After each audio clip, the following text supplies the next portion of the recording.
YouTube! What's up, guys? This is Mike. This is Jenny. Pratt Family Homestead. How you guys doing today? Hey, we're part of a YouTube collab put on by Go for Green Living. and it's a prepper versus homesteader collab, talking about the differences. And I'm not so sure. I'm not really so sure there should be a versus anymore. I think no matter what I end up saying in this video, I think there is a place for everything, for preppers, for homesteaders, for whatever. I mean, let's face it, if you live in an apartment in the middle of New York City, chances are you're not homesteading, but it might be a really good idea to be a prepper. Yeah. I think that anybody could do either one of those things, and it's not right or it's not wrong. It's just, it is what it is. It's what fits your situation. So here's how this works. This collab, Dirt Patch Heaven kicked it off, and then there's Mr. and Mrs. Dirt did that one, and there's I don't know, 5, 6, 7 people in front of us, something like that. and each person asks the next person in line 2 questions. So we are in between Permaculture Homestead, who has asked us 2 questions, and then we are going to ask Road to Farm 2 questions. He still said it wrong. What? Road to the farm. Oh, Road to the Farm. And guys, I'm going to start off by saying Permaculture Homestead. I'm going to talk about these 2 channels because they're on both sides of us. Go check him out. Amazing stuff with his food forest and the permaculture stuff he's doing over there. Just amazing. Go check him out. And the other one? Road to the farm. Road to the Farm. We're always chit-chatting on Instagram. She's great. Yeah, that seems like a really nice family. Yeah, she puts out a lot of good content as well, so definitely go check them out as well. And I got to say, everybody that's in this collab, and we'll have everybody in the descriptions, It's a good group. it's a great group, and they've all put out some great content. So go watch them and see how each person answers the next questions. So, Yes. should we just jump in? Or do you want to say anything? I think my basic opening was no matter what I end up saying, I think there's a place for preppers and a place for homesteaders and whatever fits your situation. Yes. Not here to ruffle no feathers. All right. You sure about that? I don't know. I do ruffle feathers sometimes. Yep. Okay, so what's our first question, babe? From Permaculture Homestead asked us these 2 questions. Our first question was, how can we, because he said, we have put out that our channel is like a homesteading channel. How can we be more preparedness minded? Okay, and what's the second one? So we just read them both off. And the second one was, what got us interested in homesteading? And then I forgot there was one more thing I was going to say, and that is I was kind of surprised we were asked to be part of this collab because even though we have homesteading in our channel and our other social media, I think we have a long ways to go before we are a homestead. But that is what we're striving for. And Go Off-Grid Living had basically said the same thing, that they don't have the word homestead in their channel because... Do you mean Go for Green Living? No. Go Off-Grid. Ozark Off-Grid. Ozark Off the Grid or Off-Grid. It's in the description.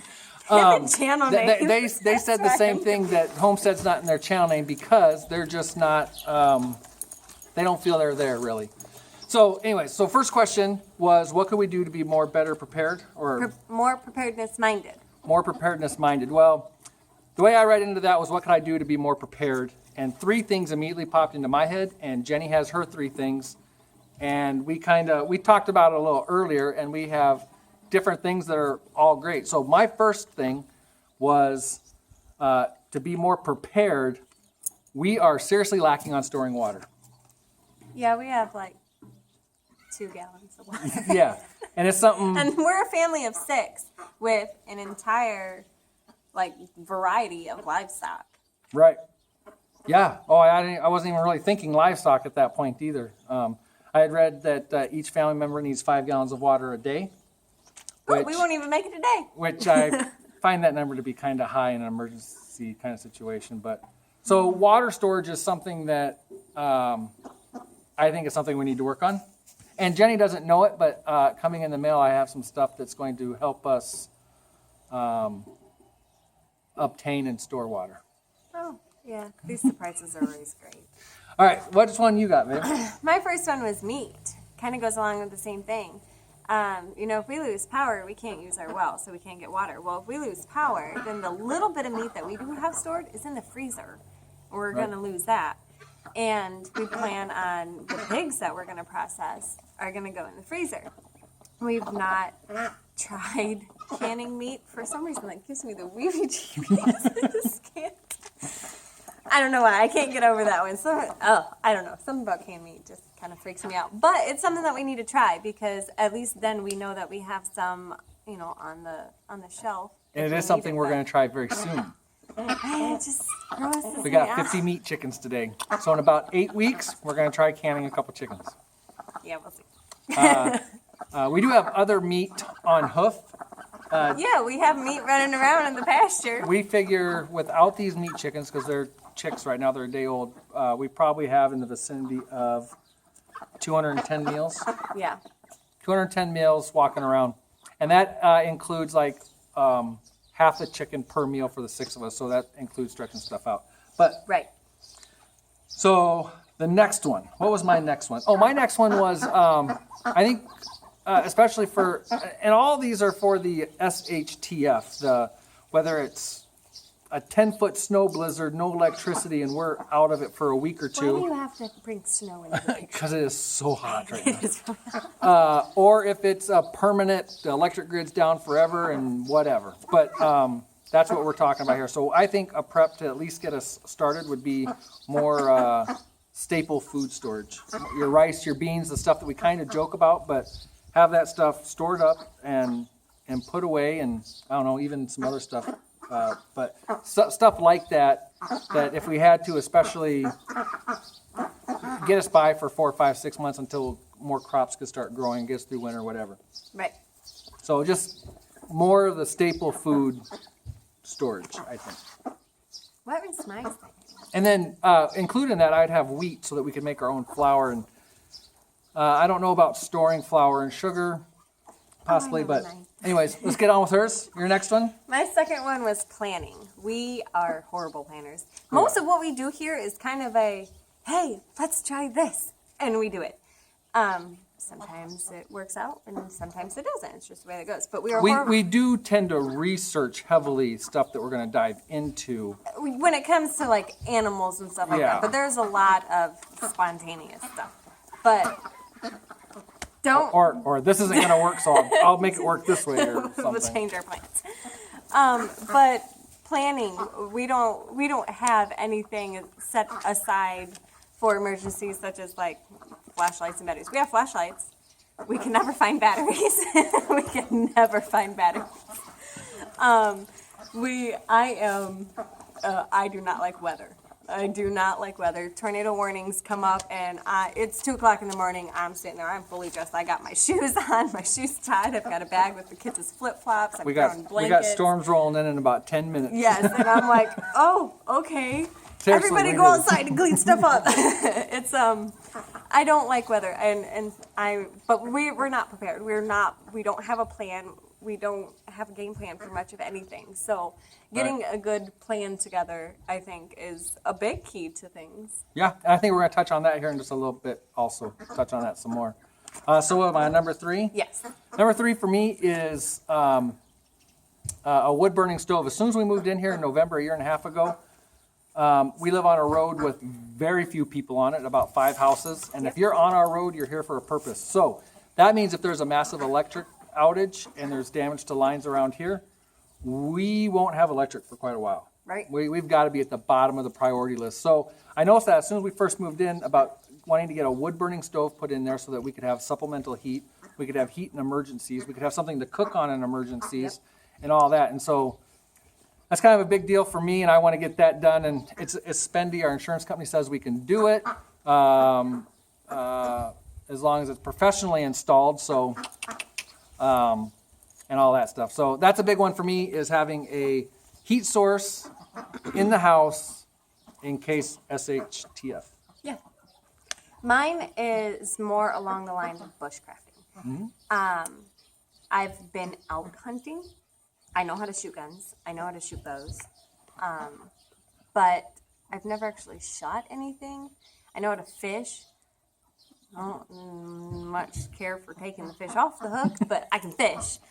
You do, though. You take it off the hook. I do, yeah. And you help the kids. Yeah, I do. But I've never cleaned an animal. I've never cleaned a fish. I can't make a fire without newspaper and a lighter. As far as cleaning, she has made, with the chickens that we have done up to this point, she has really come along. I assist in the butchering process, but I have not physically cleaned. I'm not cleaned it yet. It's going to be a while before that. About 8 weeks, maybe. No, it's just, no, I'll hold them. And she makes a great point, because my bushcrafting skills, when you think of bushcrafting, could I make an emergency shelter if I had to? I honestly believe I could. Right. Could I go foraging? Nope.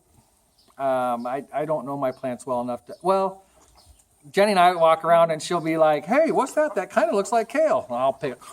I'm like, "How do you know that's not going to kill you?" I don't. Great. So I think that is something we need a lot to work on too. And yes. We'll get to it in just a little bit, I think. But we moved out here and just jumped into homestead mode. That's why I like this question so much, because we jumped into homesteader mode. Animals, meat, grow that garden, get it canned, and we've really kind of lost sight of preparedness. And I really like that question from Permaculture Homestead, because it's kind of getting our brains back focused on that. What do you think? Yeah, brains constantly rolling. Always rolling. Overflowing. All right, so what's that question? The second question is, what got us interested in homesteading? Well, let's try to do about a 45-second answer. Mike bought 3 chickens. And we weren't allowed to have them in town. So we bought a farm. There you go. There's your answer. We were living in the city, and we had talked for a while about wanting to do like the country living and wanting, a couple hens would be cool. And well, can we back up farther real quick? I'll let you continue, but okay. But it actually starts way back. When we met, we were in the city. Not way back. We've been together about 10 years. Well, kind of way back, I guess. That goes way back. And we didn't have a garden. We didn't have nothing. Started watching some of those prepper shows, which I think some of those prepper shows gave preppers kind of a bad name myself. But I still watched them, and I got great ideas. And we had talked, that makes sense. To be a little We better need to prepared. have a week's worth of food set aside in case of an emergency, food and water. And that just makes sense. And if 1 week makes sense, why not 2 or 3 weeks or a month or 2 months worth? It just makes complete sense. Well, it made sense to us, but we were too lazy to do anything about it. I bought a bag of rice. We didn't do anything about it. And then, she bought it, she did. We bought a bag of rice and some bottled water, and it went in the pantry. That was the extent of us being prepared. And then we'd always talked about it, always been like, it'd be really cool if we had a couple chickens and we got our own eggs, We didn't even know what we were talking about. The kids would love it. We didn't even know what we were talking about. Just, it'd be kind of cool, And, I got to talking to a guy at work one night that's got a bunch of chickens, and I came home that morning and I told Jenny, we're getting chickens. Let's order them today. So we did. We ordered 3. And then about a week after they arrived, or not even a week. Oh, no, it was a week after we ordered them, we found out we can't have them in the city. Which, didn't even think about looking it up. I mean, why shouldn't you be able to have chickens? Why can't you have Never mind. That's a different story. Yeah. Yep. Okay. So, Because again, we knew nothing, and we still know nothing. So thank you guys for staying with us. We knew nothing about coming out and buying a farm and getting animals and chickens and goats. And really, the nothing. farm wasn't even in the radar. We wanted a bigger house. I mean, we had And property. Yeah, we wanted a bigger house and we wanted property. We looked at one establishment that had a big house, a big barn, and some property, and then it turned into we needed a barn. And then in the end, it was we need land and a barn and forget the house. And so, yeah. But we still ended up with a bigger house. But that's how we ended up here with our measly 3 little chickens. Yep. And now we're just gone crazy. Yeah. Now we have... And I think a lot of this exploded. we're gonna take another video and we're gonna explore a lot of this Yes. that we're talking about. But that's the basics of it. I think we were mindset-wise slowly progressing here. We never really did the prepper stuff, but that's where it started. Chickens really are the gateway to We're, crazy. we're outdoor people camping. In fact, we're going camping this weekend. Yep. 7 minutes from the homestead here, so I can come back every morning and every night and let animals in and out. But we're outdoors people, kind of, and but the bush crafting's never been a thing, and the homesteading was never a thing, but here we are now. So That's what we do. and that's that. I don't even know what else to say about that.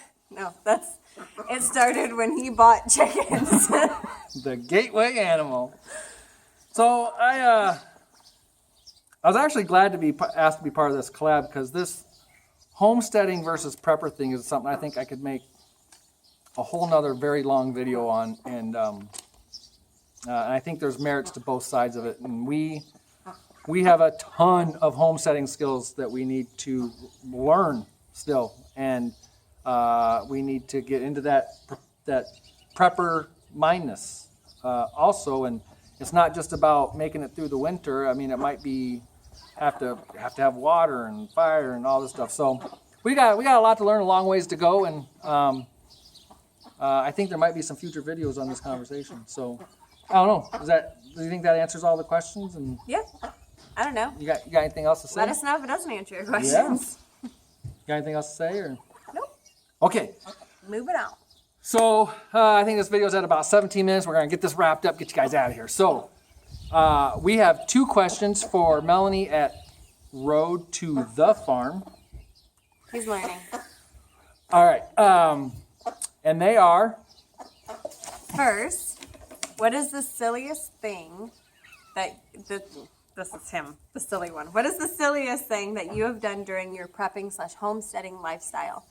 And it may not be silly to us or silly to your neighbor or anything, but just something that you feel is like the silliest thing that you have done. You know what? I'm going to throw this out here. That could actually be a whole new collab.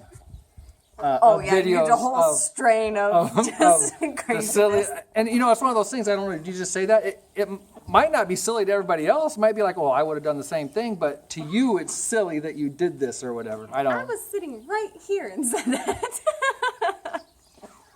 All right. It's like he's got blinders on his ears. What else you got? Question number 2.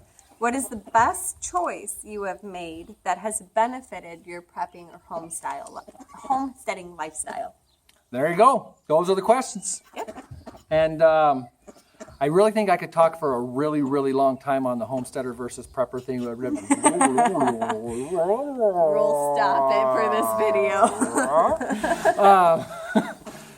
Okay, so we'll let that go, and I think that's about it. I think that's about it. Be sure to go through and check out the other videos if you haven't watched them all.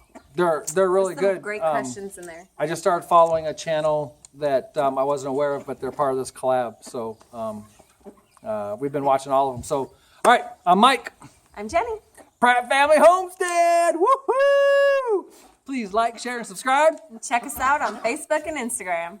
I always say it, but we blow up Instagram. All right. We do. We have to delay ourselves. Oh, I want to post that one. Oh, I want to post that one. Yeah. Some of the stuff is a couple days delayed because we get a pile of them. All right. Thanks again for asking us to be part of this Go for Green Living. Go for green living. That's it. That's the one. All right. Thanks for asking us to be part of this. It's been great. Thank you very much. You guys have a good day. Bye.